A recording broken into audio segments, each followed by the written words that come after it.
dear students, we are all passing through a very tough time, trapped inside our homes in this lockdown period. I understand that you are feeling bored, watching TV, playing video games, doing lessons and whatnot. I understand your life without your friends. How intense is your desire to meet your friends and share a number of stories with them?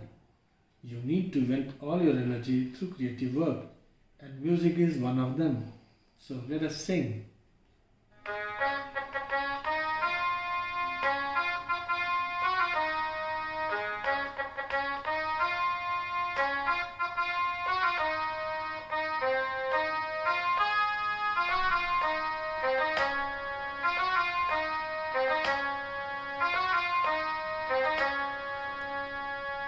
ये वक्त न ठहरा है, ये वक्त न ठहरेगा, यूं ही गुजर जाएगा, घबराना कैसा, हिम्मत से काम लेंगे, घबराना कैसा, हिम्मत से काम लेंगे, घबराना कैसा।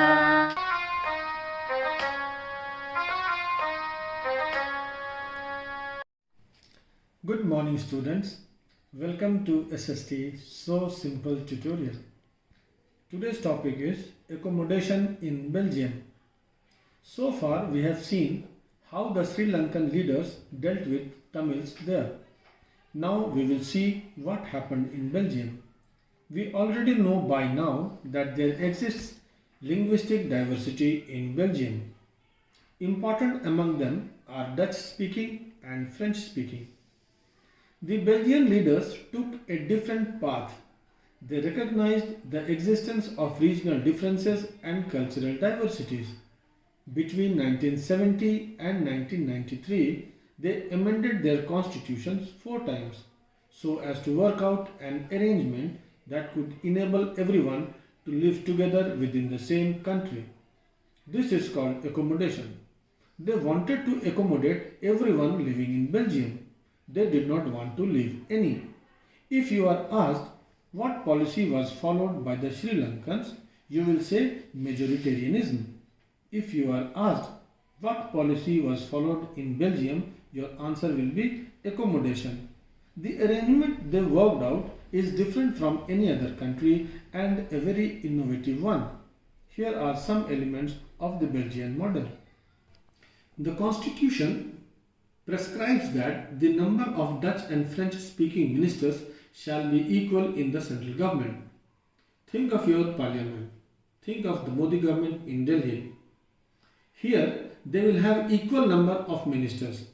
But if you go by the number, the Dutch were supposed to have more because they are numerically 59% of the population.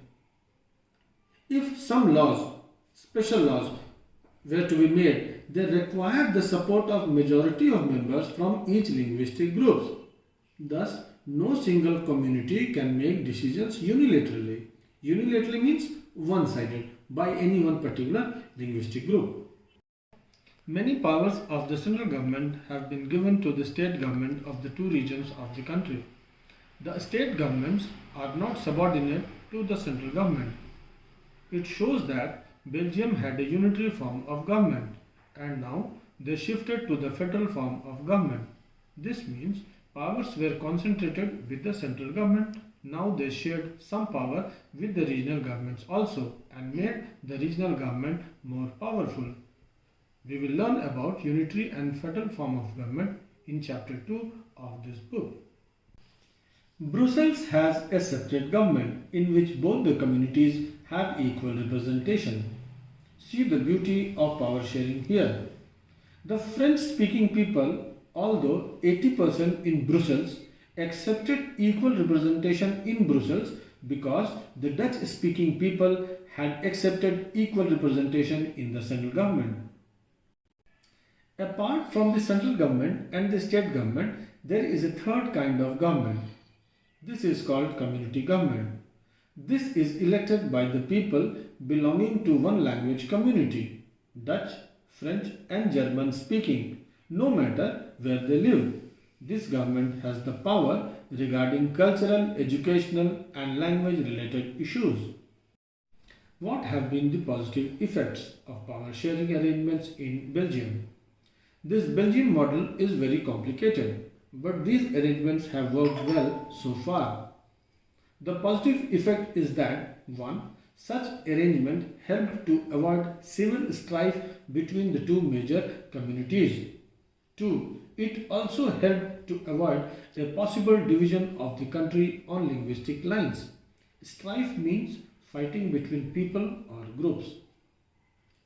When many countries of Europe came together to form European Union, Brussels was chosen as its headquarters. So, in which country is the headquarters of European Union situated? Answer this question in the comment section today. Now, having read these two stories, what do we learn from them? Both are democracies, yet they dealt with the situation of power sharing differently. In Belgium, the leaders realized that the unity of the country is possible only by respecting the feeling and interests of different communities and regions. The Sri Lankan case shows that if a majority community wants to force its dominance over others and refuses to share power, it can undermine the unity of the country. With this, we finish the topic of the day. The Belgian model of power sharing is a very important question from the examination point of view, so you must prepare a good answer for this question. Students, now you should be able to answer these questions. 1. How is community government elected in Belgium? You can see this is a board question 2019. The community government is elected by the people belonging to one community, Dutch, French and German speaking, no matter where they live. 2. How was the conflict between the two communities resolved in Belgium? The Belgian leaders recognized the existence of regional differences and cultural diversities. Between 1970 and 1993, the constitution was amended 4 times, which enabled them to reach to a power sharing arrangement. This arrangement ensured that everyone would be able to live amicably in the country. 3. What were the main elements of Belgian mode of power sharing? You try this question yourself. 4. What have been the positive effects of power sharing arrangements in Belgium?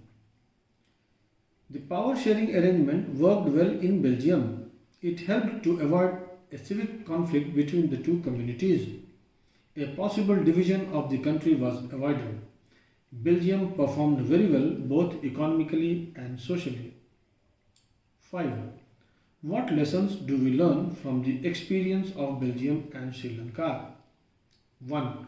Unity between different communities is possible only by respecting the feelings and interests of different communities and regions. 2. If a majority community wants to force its dominance over others and refuses to share power, it will result in a civil conflict and war. Why power sharing is desirable? We will see this in the next class. For any queries, you can use the comment section. And if you have not subscribed, subscribe it right now. Happy reading. Thank you.